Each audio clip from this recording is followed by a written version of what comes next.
And I could see a trail of blood, and it just gave me a sinking feeling. I knew right away that this was going to be a bad scene. I'd seen suicides. I'd seen people disfigured in auto accidents. This was kind of the over the top. I kind of went into right out of the grieving mode into the panic mode of, you know, where are my kids? There was so much anger in it. I mean, he just hit like he couldn't kill them enough. He's the boogeyman. He is a smart, intelligent, manipulative killer.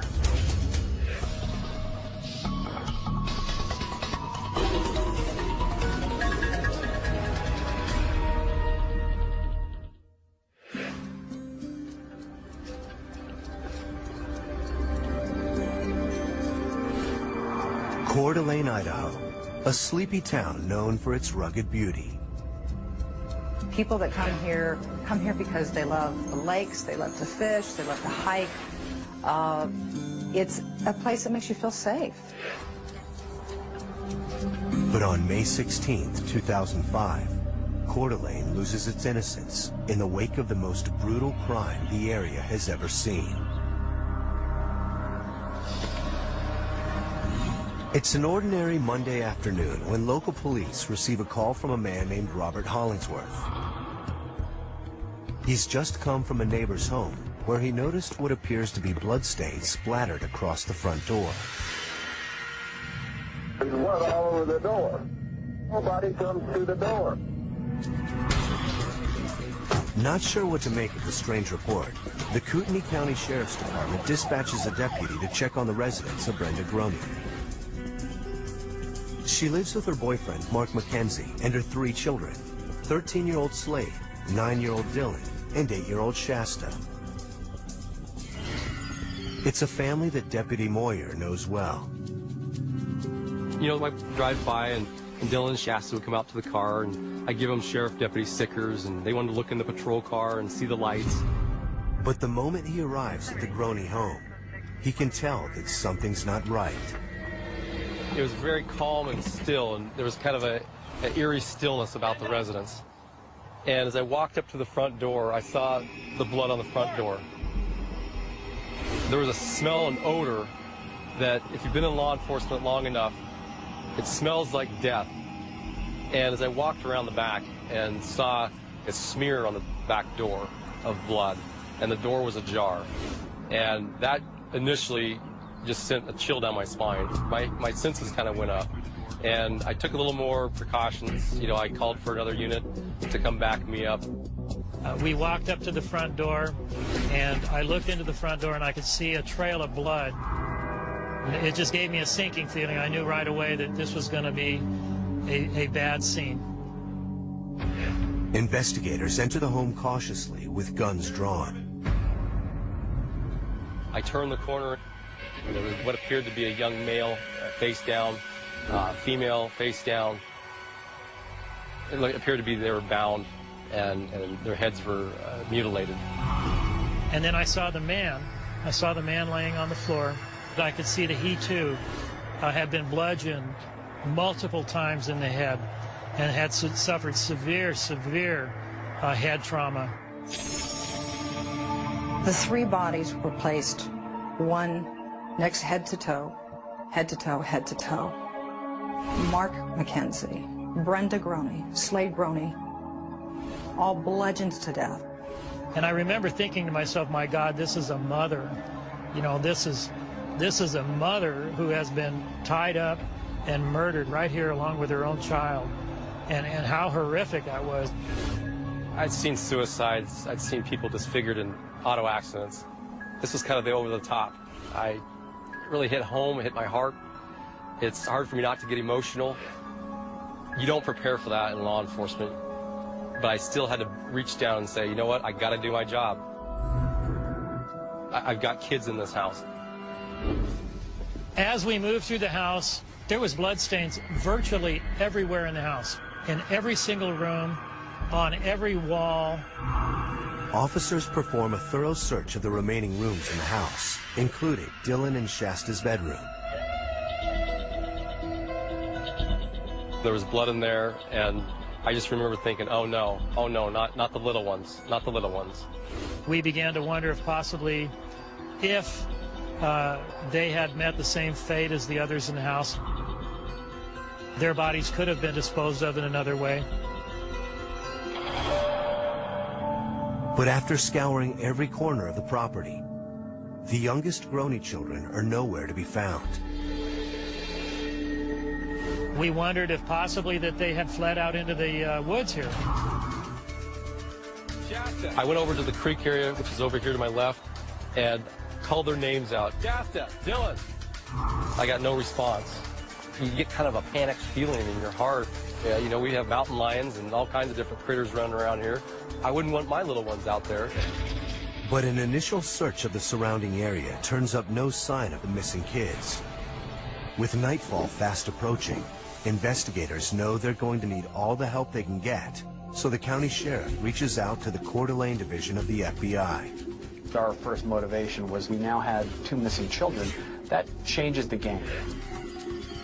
And that's when we really start activating resources, additional agents.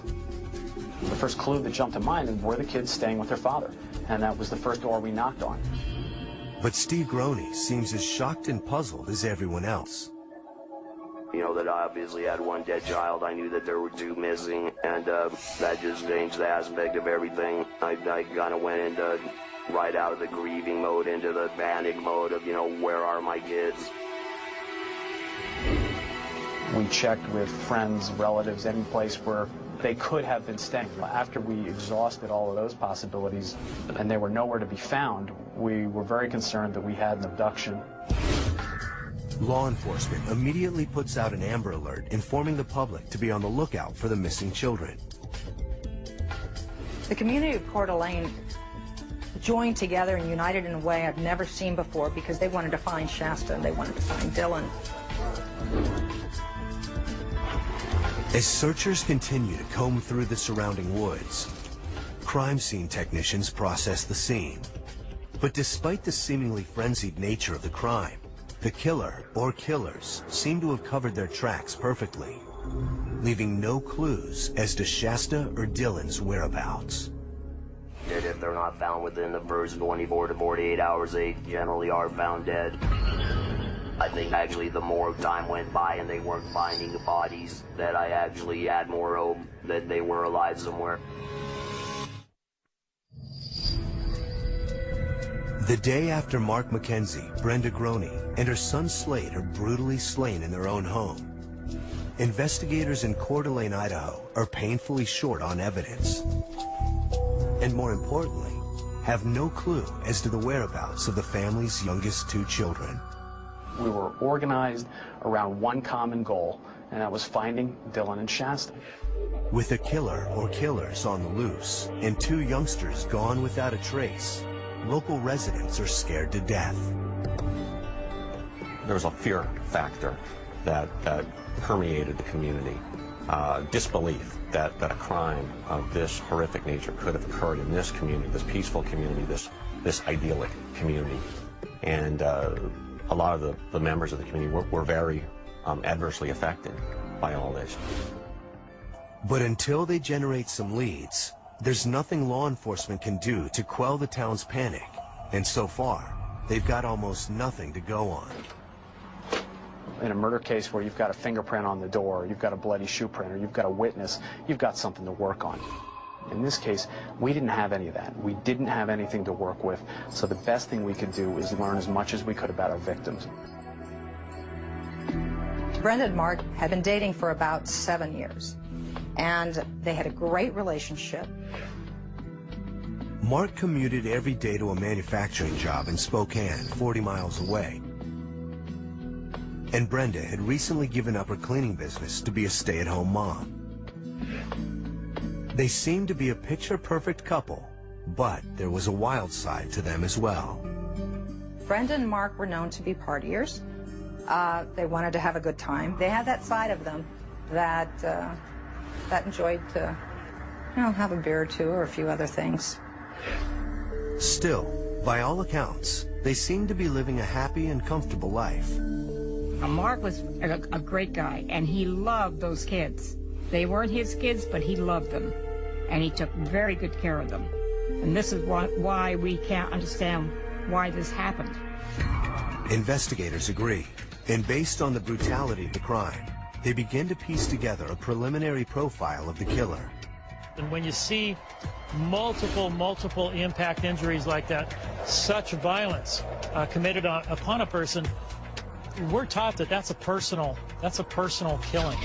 Oftentimes that's done by somebody who knows the family, somebody that is filled with a lot of anger towards those people.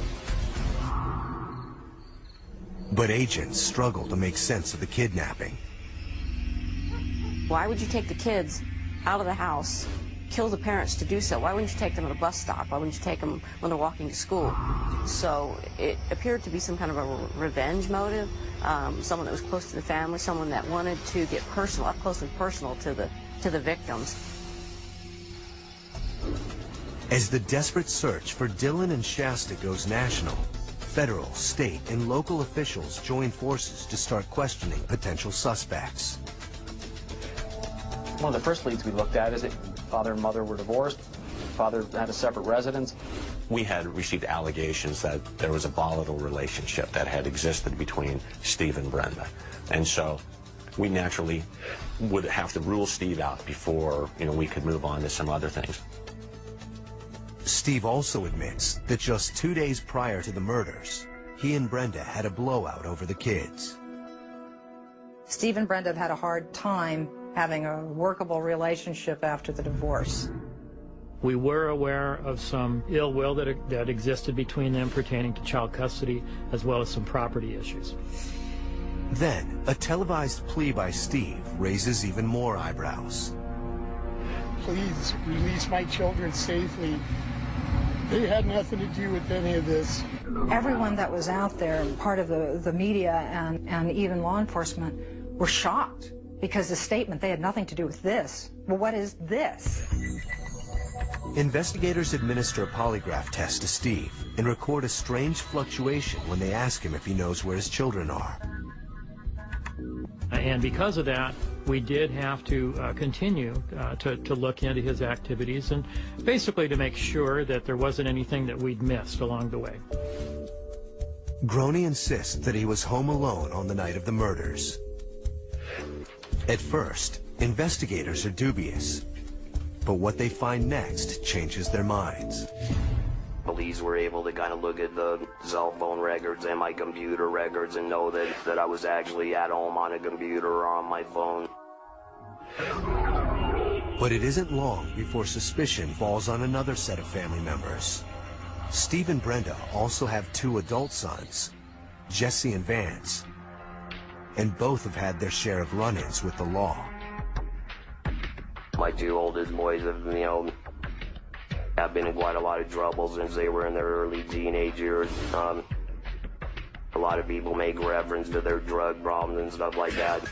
Authorities soon discover that Jesse has an airtight alibi, having been incarcerated on burglary charges when the murders took place. Investigators then interrogate Vance and come away convinced he had no involvement either. But questions remain about a possible motive for the killings. We began to get some tips about a barbecue that occurred the day prior to the killings. So the cops started looking at everyone that was at the barbecue. Did somebody get in a fight? Did somebody owe somebody money? Was there something else that happened that would have made someone at that barbecue turn around and say, I'm going after these guys the next day? We found a fingerprint on the same door that was blood-stained there at the scene. That fingerprint returned to an individual who we were aware had attended the gathering the previous day. His name is Gary Youngwood, and police soon discover he has a criminal record. According to Jesse Groney, Youngwood also owed his mother and Mark $2,000. There was the hope that this person would lead to the resolution of the crime, to find out what had happened to the kids. Either this person may have witnessed something that could help us solve the case, or maybe the person themselves were involved in some way in the crime. But when members of the task force try to locate him for questioning, Youngwood is missing in action. He was difficult to find. We did serve some search warrants on his cell phone. We began to track him by cell phone. There was a considerable amount of resources that were spent in locating this person and discovering what it is that he knew. A follow-up call to Youngwood's parole officer reveals that the day after Brenda Groney, Slade Groney, and Mark McKenzie were bludgeoned to death, Youngwood notified her that he was leaving town for a short vacation in Boise. One of the thoughts is that he's avoiding contact with us because he knows something.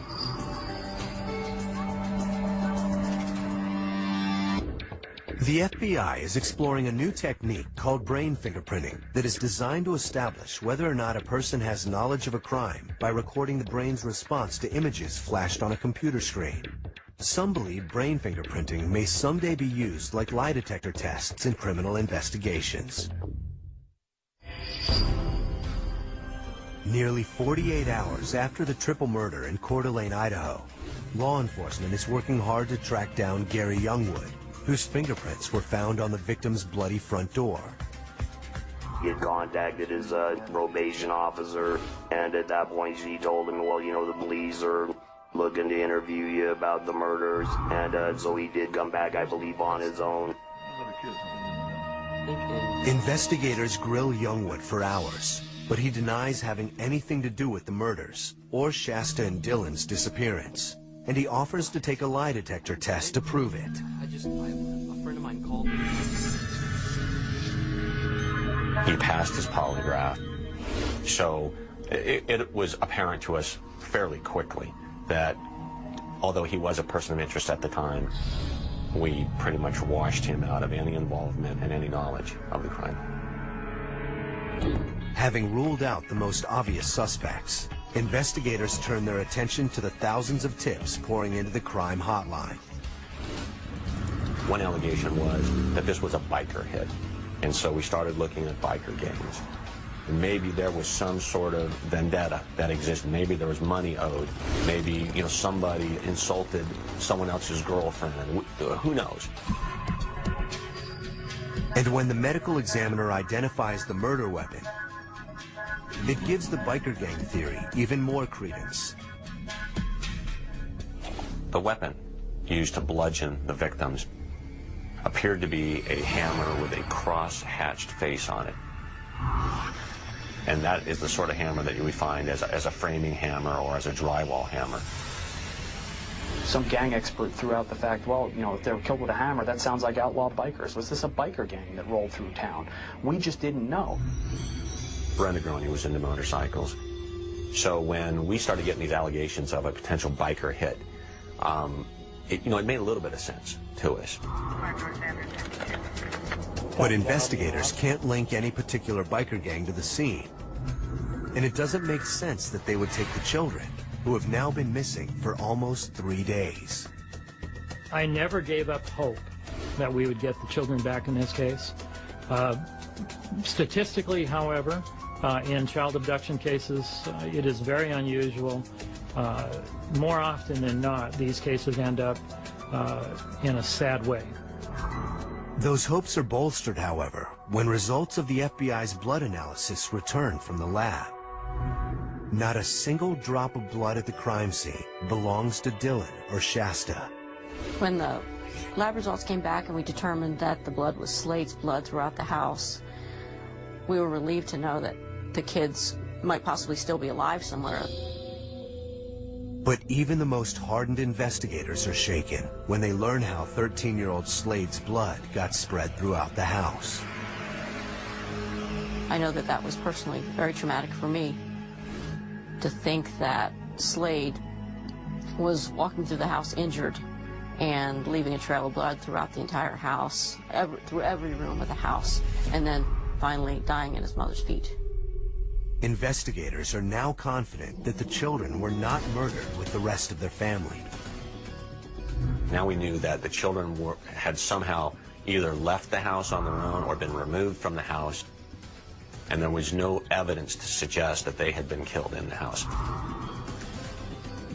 We believed that they were alive somewhere, and there was nothing that we would stop at doing in an effort to find them. Then, on May 20th, just 4 days after the murders, there's another twist in the case. The toxicology reports reveal that Brenda and Mark both used marijuana and methamphetamine in the hours before they were killed.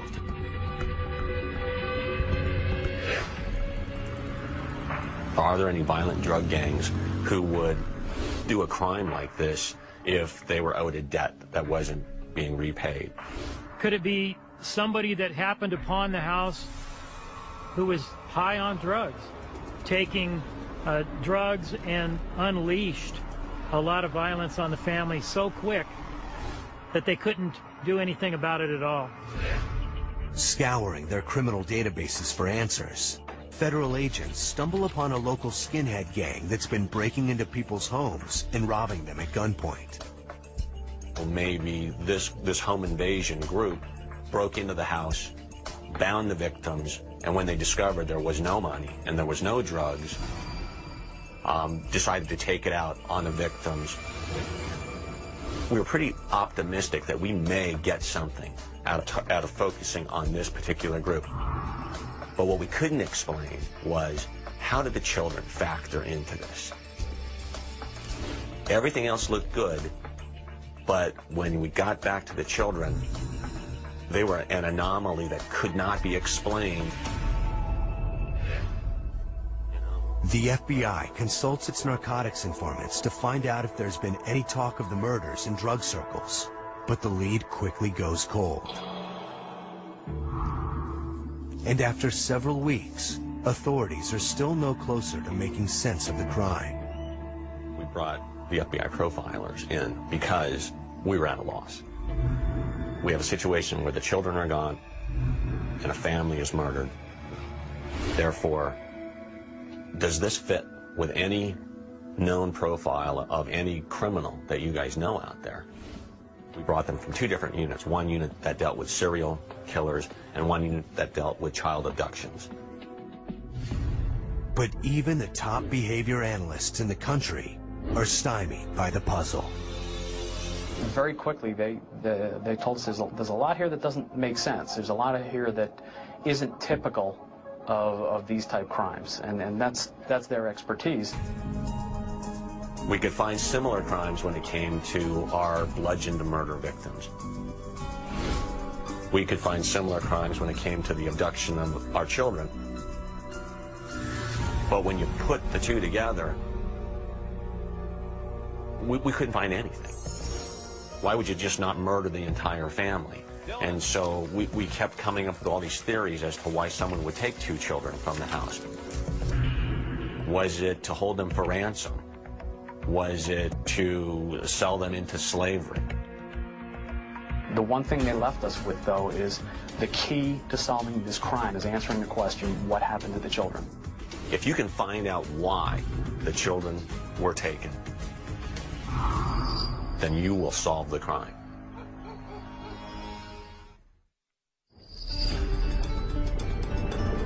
It's been almost 2 weeks since Dylan and Shasta Groney vanished in the dead of the night, and the task force is no closer to figuring out what happened to them or why their family was murdered. Yeah, I had high hopes still that they were alive. I just didn't know whether I would ever see them again in my lifetime. My one thought was, my God, I hope they're alive. But as time went by, it got worse and worse, where I was more and more sure that something had happened to them.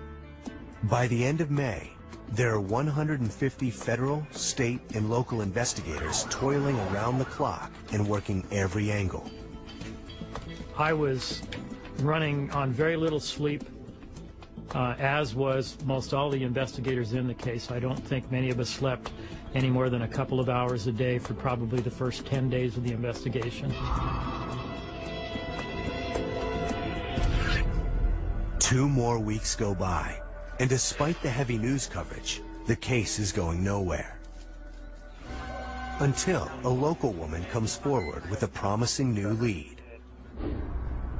On the night that Dylan and Shasta's family was murdered, She was traveling between Coeur d'Alene and Spokane sometime after 2 a.m. She told us that she saw the vehicle, a dark-colored vehicle. She believed it was a Lincoln, pull off on the highway just to the east side of the crime scene. She believed she saw 3 male adults in that car. She called that in because she thought possibly that car may have been involved in a crime. At first, the lead doesn't seem very promising, until investigators discover that the spot where the 3 men pulled over is less than a mile from the home where Brenda Groney, Slade Groney, and Mark McKenzie had just been bludgeoned to death. Shortly afterwards, we received another informant. That particular informant came forward anonymously, and he felt that his associates had been involved in something very serious. He thought that he overheard them talking about possibly placing some bodies in some abandoned mine shafts over in the Silver Valley. The tipster gives the names Mike Hardwell, Ray Nando, and Ben Westerly. Detectives soon learn that 2 of the men have a criminal record, and another striking detail rises to the surface. We found that they drove a car very similar in description to the one that the lady had called in previously. When we did some analysis of their cell phone activity, we noticed that there was indeed some cell phone activity in the area of the crime scene on or about the time of the crime. After almost 2 months of fruitless searching, it seems the task force is finally closing in on a viable lead. But just as they're setting up surveillance on their suspects, the case takes a stunning turn. When the phone rang at 2 o'clock in the morning, Saturday morning, I wasn't quite prepared for what I was going to hear. I couldn't believe it. I refused to believe it at first, and even said, "You have got to be kidding me." FBI agents are quickly brought up to speed on a local waitress who has a shocking story to tell. I had just come back from my break. I automatically checked my section, and I had noticed 2 new people in my section. I get a clear view of the little girl. It was an instantaneous, oh my God, is that Shasta? She remained with her head down. Her hands were in a prayer position, stuck between her legs. Her whole body language just screamed, "Help me." Hey, how are you guys doing tonight? But the waitress doesn't miss a beat. She takes their orders, then sneaks to the back of the restaurant and tells her manager to call 911. I saw the squad car pull up. I walked out, and as soon as the officer stepped out of his vehicle, I told him he was going to need to call for backup. I was positive it was her, and he was going to need more help. When backup arrives, the police cautiously enter the restaurant and escort the man without incident to their squad car. The officer had grabbed my elbow, and all he said was, "Stay with her." I said, "Honey, what's your name?" And she said, "Shasta Groney," and she just started bawling. When we first got the call that Shasta was found, I was elated. I was ecstatic. Although we had so many questions. Who was this person that Shasta was found with? Where has she been this entire time? Was this a person that just found her wandering on the street? Was she dropped off? It was unbelievable. And of course, all of us wanted to know, where was Dylan? Shasta's rushed to the hospital for evaluation. And after a harrowing 2 months, Steve Groney is reunited with his daughter. Laid my head on the pillow next to her, and she eventually kind of opened her eyes and said, "Daddy," and gave me a big hug. At the command center, investigators interrogate her companion. He is identified as 42-year-old Joseph Edward Duncan III from Fargo, North Dakota. I thoroughly expected to find that this was going to be one of the many, many names that we had dealt with in the investigation. And when they told me the name, Joseph Edward Duncan III, I was perplexed. I had never heard that name. And I can recall saying, "Who?" We start doing all our record and database checks, and we come to find very quickly that he's a level 3 sex offender who is a fugitive from a molestation case back in Minnesota. Level 3 sex offenders pose a potential high risk to the community because of their history of sexual assaults. In fact, Duncan's first recorded sex crime occurred in 1978 when he was just 15 years old. 2 years later, he was sentenced to a Kansas City prison for molesting a teenage boy. There, he was diagnosed as a sexual psychopath and underwent years of intensive psychological evaluation. On the surface, he seemed to be showing signs of reform until 2004, when he was charged with sexually molesting a 6-year-old boy at a playground in Detroit Lakes, Minnesota. But Duncan was not ready to go back to jail. He managed to borrow $15,000 for his bail and immediately left town. He had a webpage where he wrote extensively about society's persecution of sex offenders. He knew he was going back to prison for the molestation in Minnesota, and he made a decision. He decided, I can either stay here, try and fight the case and risk going to prison, or I can go on the run, take whatever money I have, and I can live out my ultimate fantasy. That was his goal. His final blog entry, written just before the murders, is especially menacing. In it, he rants about striking out at society. But Duncan's motives no longer interest investigators. Their sole concern now is the whereabouts of Dylan Groney. I did make an attempt at interviewing Mr. Duncan. However, Mr. Duncan invoked his Fifth Amendment right to silence.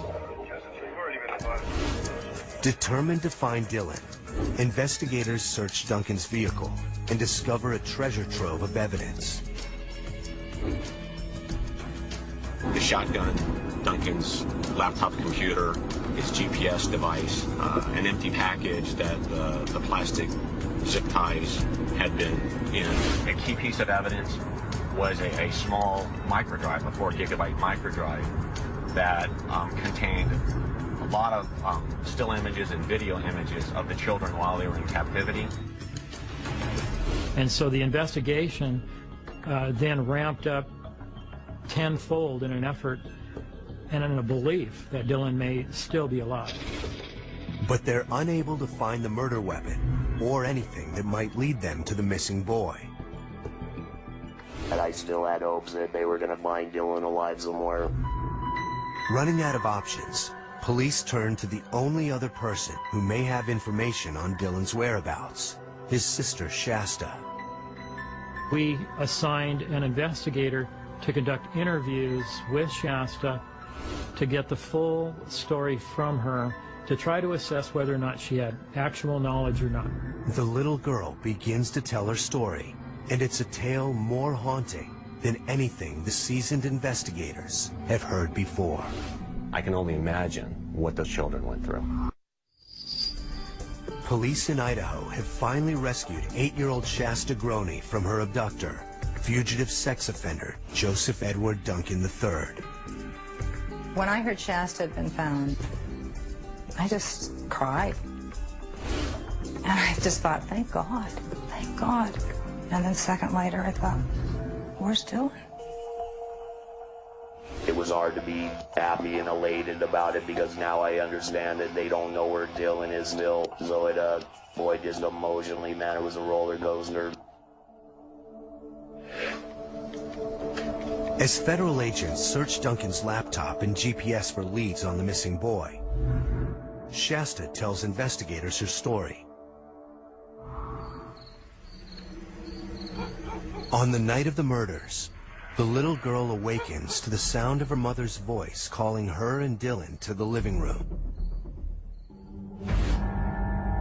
There, she sees Joseph Duncan standing over Brenda, Slade, and Mark with a shotgun. He removed the 2 children, Shasta and Dylan, from the home and laid them in the grass out on the back of the house. He did not want Shasta and Dylan to see what he intended to do to their family.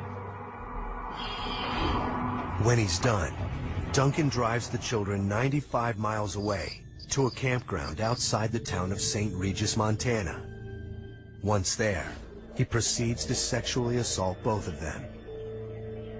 The children must have felt absolutely helpless and alone out at these campsites. They're in the middle of nowhere. They saw no other humans, no other vehicles. You don't even hear of the presence of man out here. So they literally must have thought they were at the ends of the earth.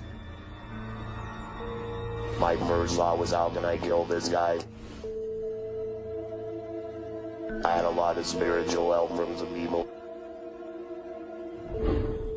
6 weeks into the children's captivity, Duncan takes Dylan into an abandoned cabin where he tortures and molests him.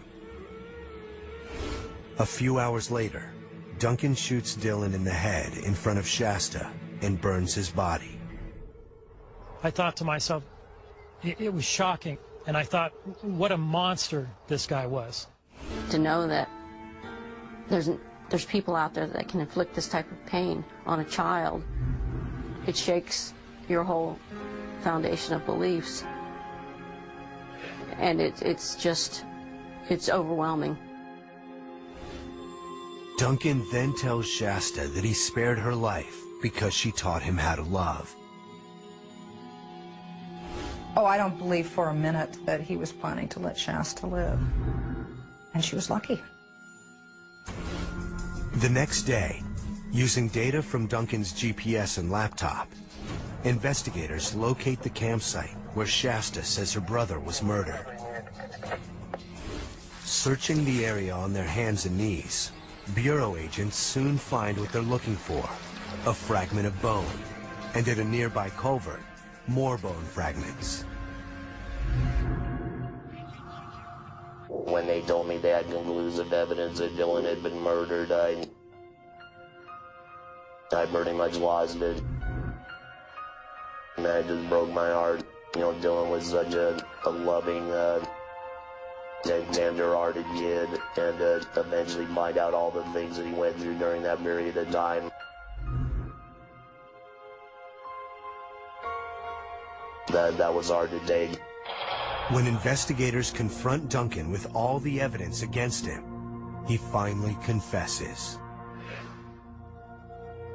He wanted society to know how bad he was. He wanted to make sure that society was harmed or injured by what he had done. He had two goals. His goal, again, was to live out what he thought his ultimate fantasy was, which apparently involved murdering and assaulting children, and to exact revenge on society. Revenge against what he thought society had done to him as a registered sex offender. Duncan goes on to tell authorities how he prepared extensively for his crime. He, starting before he ever even left North Dakota, he started assembling equipment and items that he would need. Heading west, Duncan goes hunting for targets.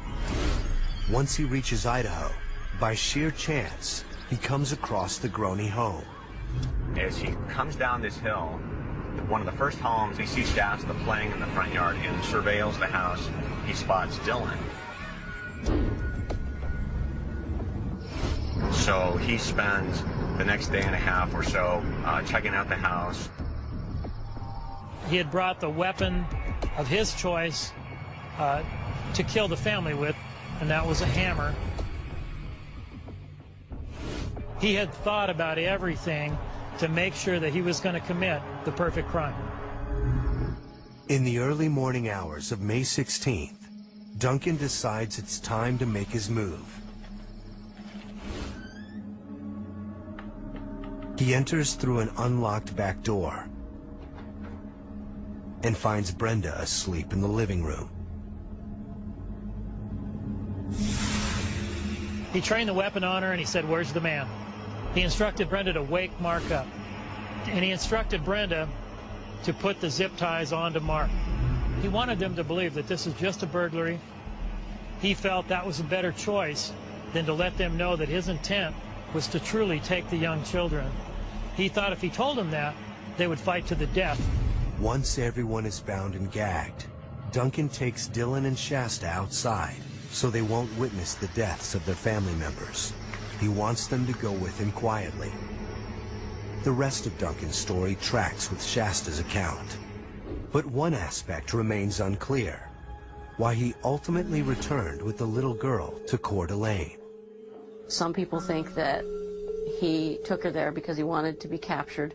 Some people believe that he took her there because he was out of money. My personal belief is that it was Shasta that brought Duncan back to us, because Shasta was able to befriend Duncan, and that allowed her to survive the whole ordeal. On October 16th, 2006, Duncan pleads guilty to 3 counts of kidnapping and 3 counts of first-degree murder in the deaths of Mark Mackenzie, Brenda Groney, and Slade Groney. He receives 6 life sentences. Then, on December 3rd, 2007, Duncan pleads guilty to 10 federal charges in connection to the kidnapping and sexual abuse of Dylan and Shasta and the murder of Dylan. I was not surprised that Duncan pleaded guilty. I think he's a coward. I don't think he wanted to get up on the stand and have to testify. And I was so pleased that he had pleaded guilty so that we wouldn't have to go through the hell of going to court every day and seeing this man. Almost 3 years after the horrific crimes in Coeur d'Alene, Duncan receives 3 additional life terms, plus 3 death penalties, and is sent to the Terre Haute Federal Prison in Indiana to await execution. Not a lot about what I would say. No, that's